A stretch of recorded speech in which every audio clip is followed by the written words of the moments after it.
Did I really spray a 300B tube with a hose?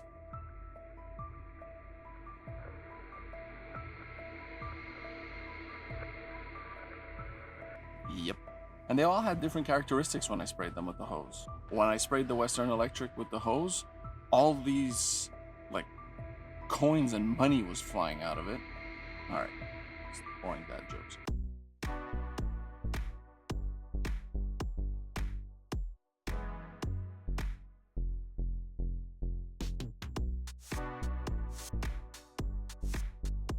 Welcome to the Hi-Fi Cave. Today, we're not in the cave. I am actually sitting in my little oasis in the backyard because it is a scorching, beautiful day. I just love the heat. Look, when you live up north and you got to deal with 6 months of snow and ice,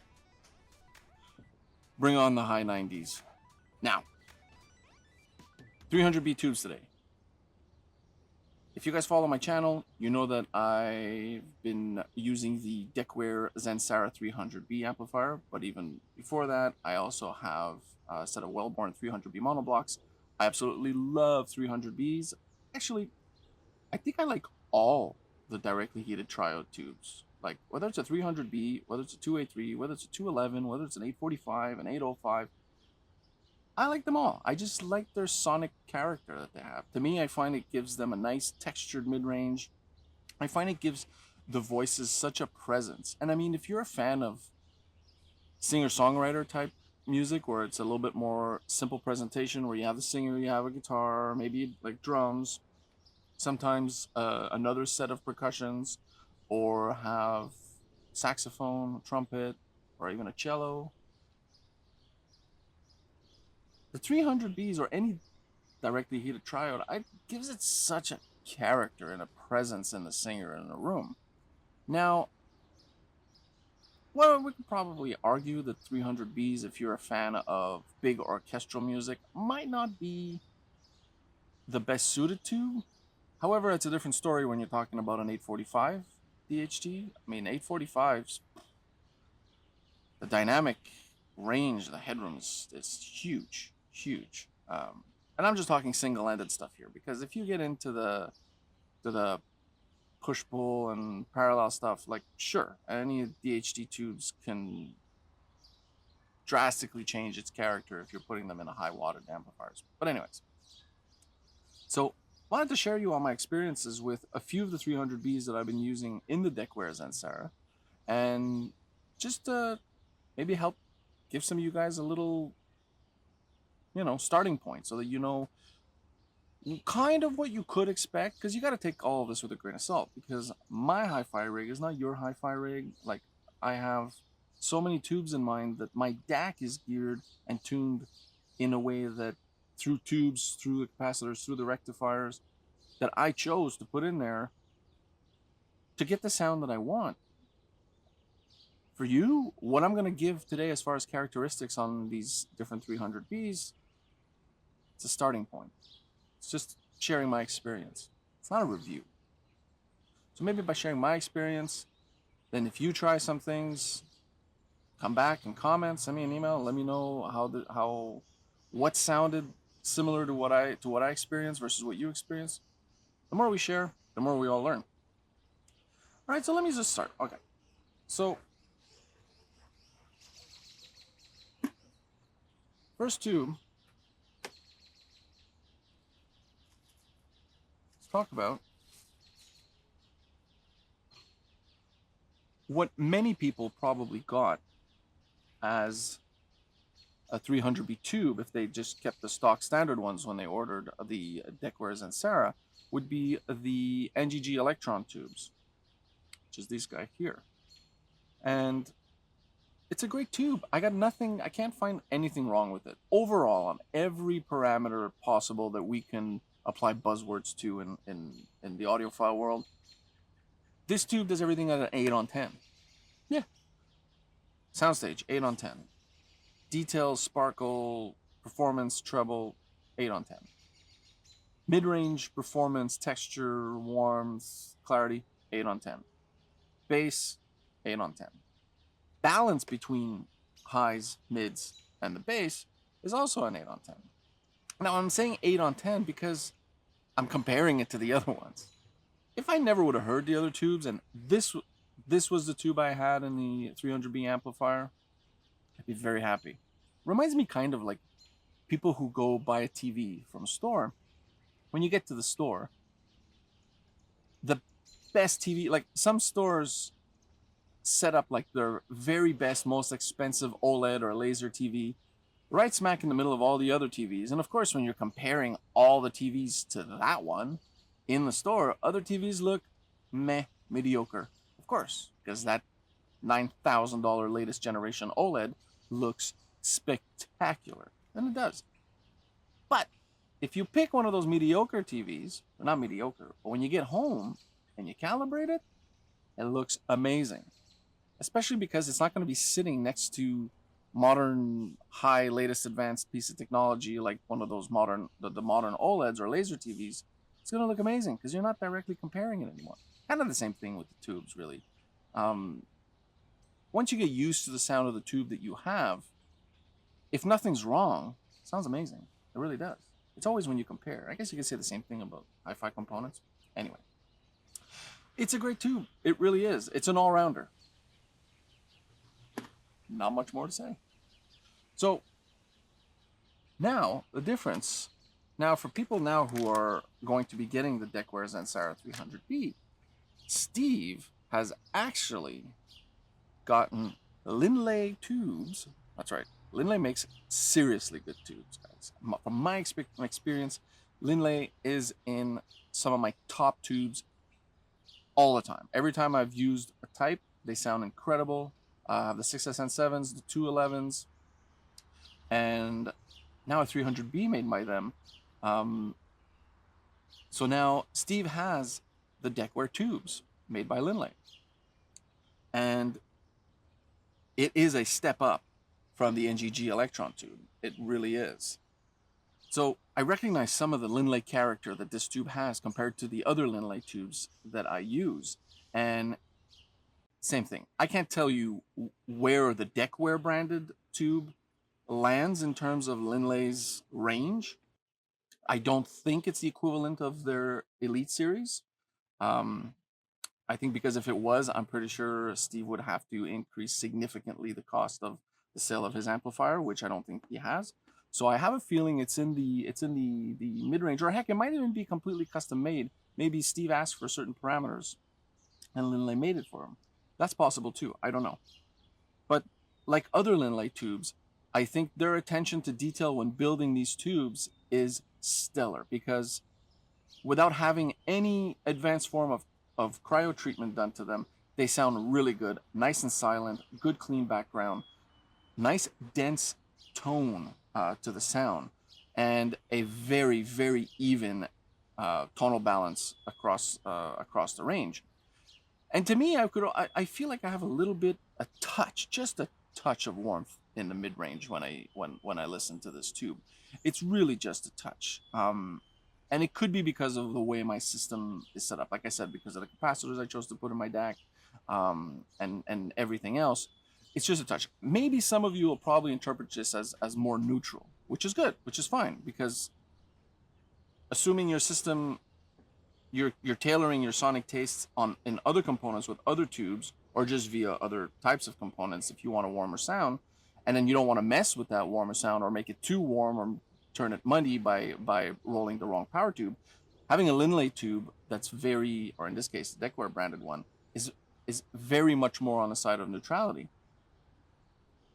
And because it's clean and got a nice silent background, you get a very good layered soundstage. The separation is excellent. And like all Linlay tubes that I've tried, they have a very similar bass performance. They really do. Now, if you're following my channel and you're wondering, hold on a second, what are you talking about bass? Like your bass drivers, everything under 90 hertz is driven by separate drivers that are controlled by a Class D amplifier. You're absolutely right. My reference for bass, however, is whenever I'm doing tube rolling and understand what the characteristics of that tube is, I do try it without my bass drivers turned on, because my full range drivers have no filter and no crossover to them. So they do dip down a little bit under the 90 hertz, And from, say, the 75 hertz up to 150, 180 hertz, there is a bass presence there. That is still considered in the bass region. And with these tubes, my full range drivers actually have a really nice presence in that range. And the nicer the presence is that range from my full range driver, the better the marriage between my bass driver and my full range becomes. And that's the case with these Decware branded tubes. Very nice. Honestly, very nice. Those of you who will be getting these tubes with your Decware amplifier, hard for me to tell you to go with the Western Electric tube upgrade when you can have these. Fantastic. That being said, it's not the same sound, but very good, very neutral. I don't think Steve has readjusted his amplifier based on this one. I know that it's still voiced according to the Western Electric tube. So you know what? Since we're talking about the Western Electric tube, let's get to it. Anyway, very good tube. Terrific. Steve, good choice. Very good choice. Good choice. Like, you need my advice. You don't, but excellent tube. Customers will be happy when they use that in their 300B amplifiers. All right, so let's go to the expensive guy. The Western Electric. Now, every tube comes with all these manuals. Make sure you read them all. Crucial. Just like the end user license agreement when you install a piece of software. Next. Finish.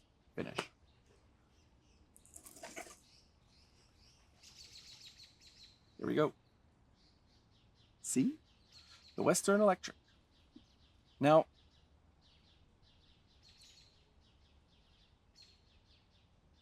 the Western Electric tube doesn't need my endorsement or my critique or anything of that sort. That's why guys are saying reviews. I don't care for reviews. I'm sharing my experience. So the Western Electric tube, it's such a luxurious tube.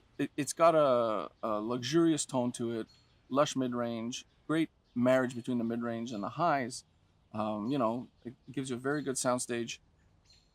But it's actually not my favorite tube, sonically speaking. But that's just me. That's my characteristics. That being said, in an amplifier like the Decware Zen Sarah amp, the Decware Zen Sarah amp was voiced with a Western Electric tube. So take that into account when you make your decision as to where you want to spend money. Now, I'm not going to go too far on talking about, what the Western Electric can do well. Look, it's an expensive tube. And in today's world, I feel kind of off trying to push such a, trying to tell everyone that such an expensive tube is so great. Okay, they are. But everything's already so expensive. Never mind. Look, if for those of you that can afford Western Electric tubes, and that's what you want, and that's the kind of sound that you're going for, let me share something that I realized while I was listening to the Western Electric tubes. All these expensive tubes like this, if they're used in an amplifier that is tube rectified, do yourself a favor. If you are still using the stock rectifier of that amplifier and you have not tried an ultra good rectifier in that amplifier, like you could find some in the new old stock world. Careful, but it's doable. But try one of the Cryotone rectifiers, either 5AR4 or 5U4G, and when you have a high quality rectifier, which improves the flow of current in that AC to DC conversion, you will see, hear, the real performance and potential of your expensive tube. It's worth a try. And you can afford it because you're buying $2,000 sets of tubes. Give that a shot. So that's all I'm going to say about the Western Electric for now. Speaking of good flow of current, so the Decware branded tubes that are made by Linley, some of the sonic differences I'm hearing most likely have to do with the choice of materials and the quality of the build because when tube manufacturers use better quality materials that have a higher purity to them, based on a research I've been doing, when you get a good flow of electrons coming out of the tube, so the better the flow, the denser and better quality the sound is going to feel like. So what do I mean by a flow of electrons? Well, look at me, don't get me wrong, I'm not an expert in this stuff, but I like to deep dive on these things to understand and learn. So I've been doing a lot of reading on how vacuum tubes actually work, but not just to learn how it works, because, okay, you can go and read up on this stuff, and look, a vacuum tube is voltage, apply voltage onto a wire, that wire heats up a cathode, that cathode starts to emit electrons, then there's a charged anode that will attract the oppositely charged electrons onto it, so that if afterwards the electrons can be passed through a grid, and the grid acts as a type of filter to let just the right amount of electrons through, not too much, not too little. And all this is in a glass envelope that is airless. So at a vacuum, they pull all the air out, and that is to allow the electrons to actually move properly. But then I thought to myself, but wouldn't you want to have more electrons flow out? Well, I think it's like anything in life. It has to be balanced, and there's a sweet spot. So I made this little video analogy showing how, as simple as I could put it up for everyone to get an idea of what happens if the flow of electrons is too low versus the flow of electrons is too high, or a flow of electrons that's just right. And this analogy video I'm about to show, this little clip, the water here is the flow of electrons, okay? Check it out. Okay, but please don't laugh, okay? I'm sensitive.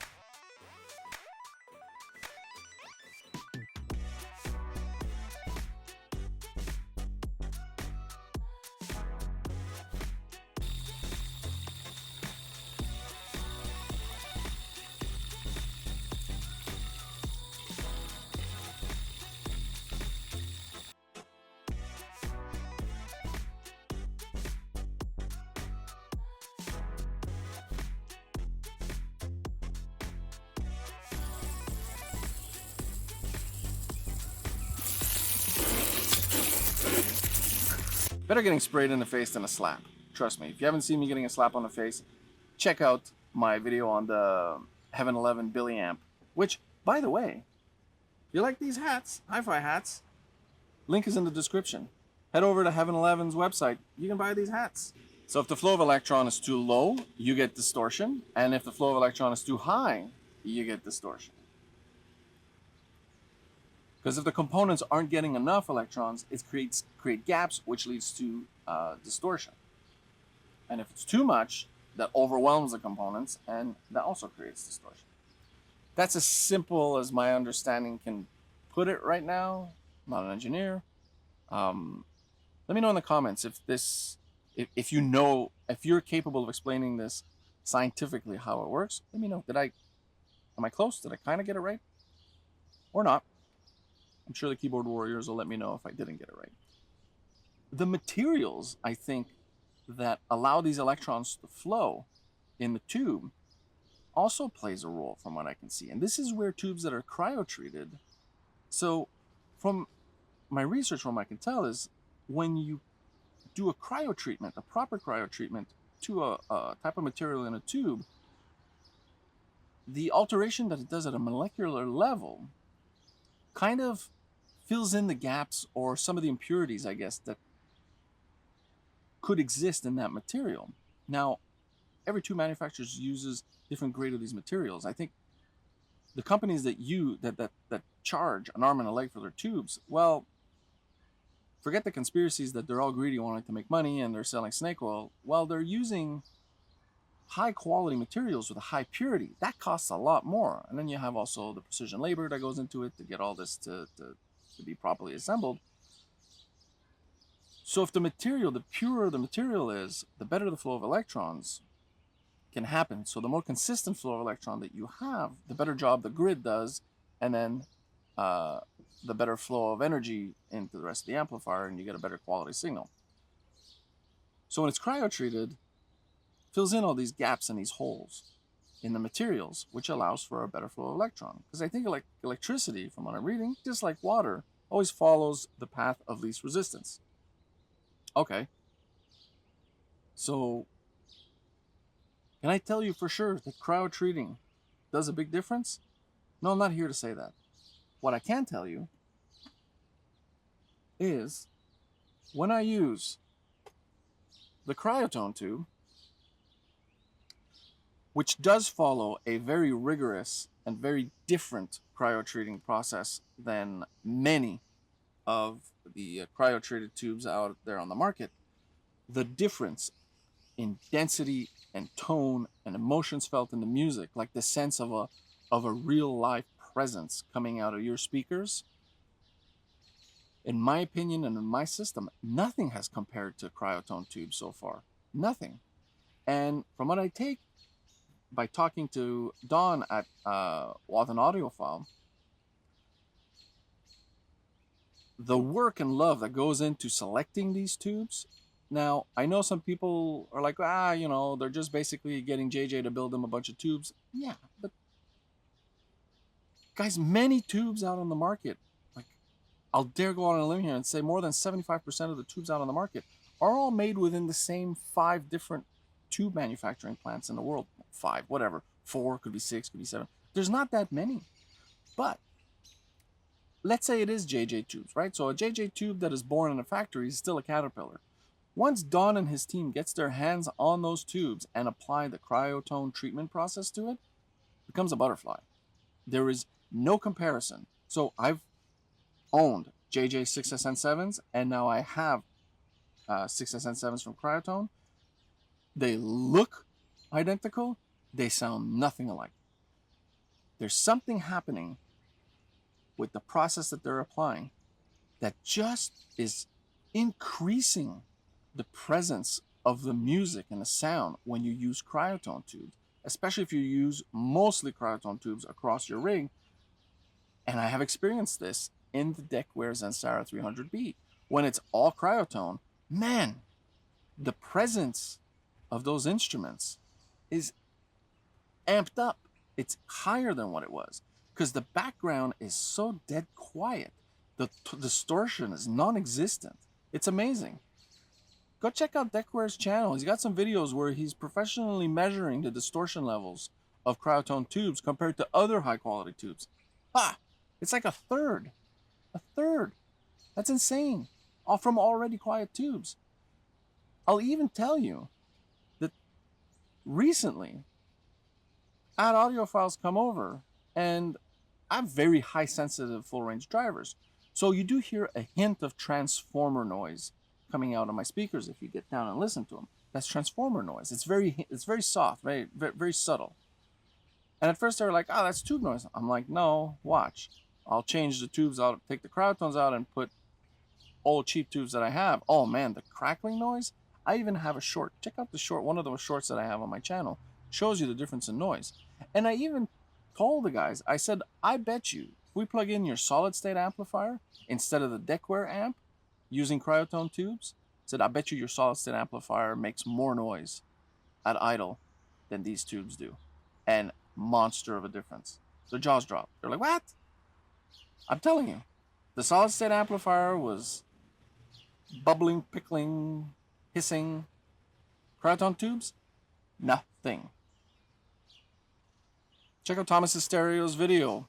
He actually came and reviewed, not a review really, but came and shared his experience listening to my system. He couldn't believe how quiet the cryotone tubes were. Anyways, cryotone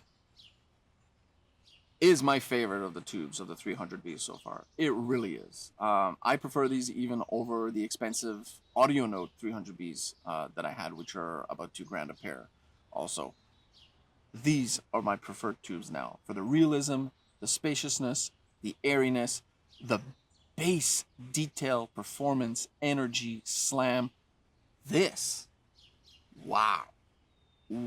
Actually, using this tube, I had to slightly recalibrate my Class D amplifier for my bass drivers, because before, my bass drivers, I had to bring them up to compensate a little bit from the roll-off of my F15s but now my F15 full range drivers give such a better upper bass and lower mid-range performance with the Cryotone that I was able to tone down a little bit of the bass driver and let it and bring it I could even bring it down to about 80 hertz instead of 90 hertz and let the bass driver just fill in that lower gap that the full range driver can't do, whereas before I had to crank it up a little bit to compensate.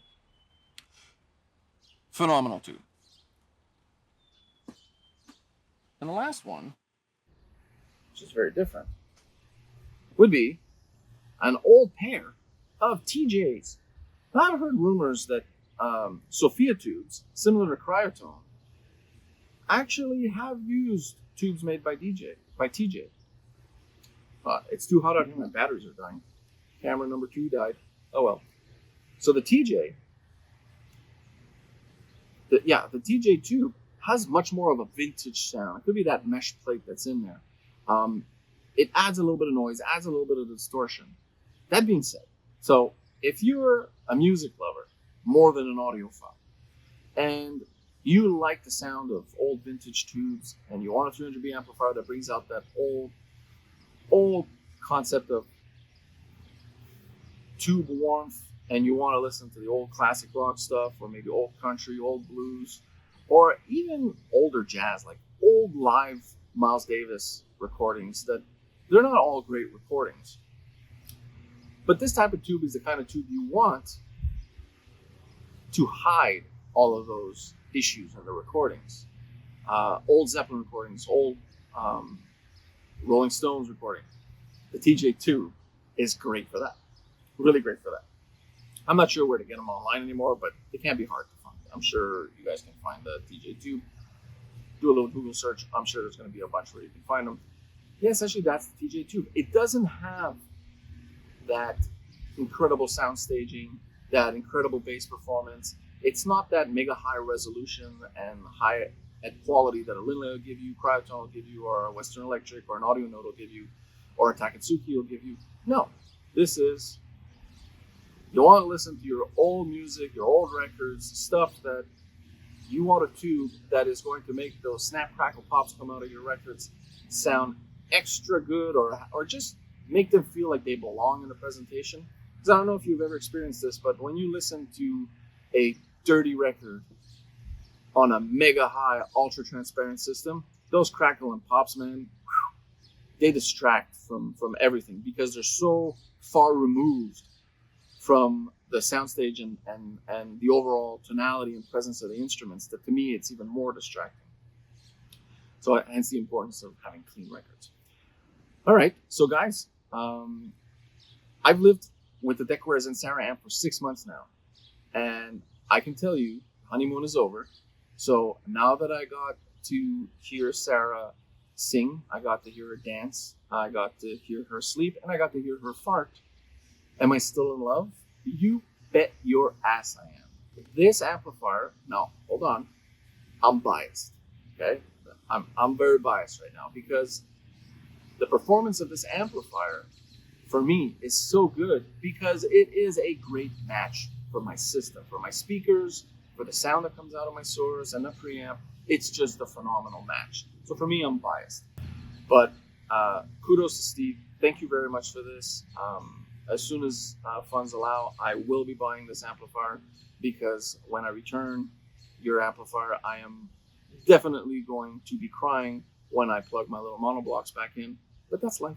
That's life. And I'm willing to wait the 2 plus almost 3 years now to get this amplifier.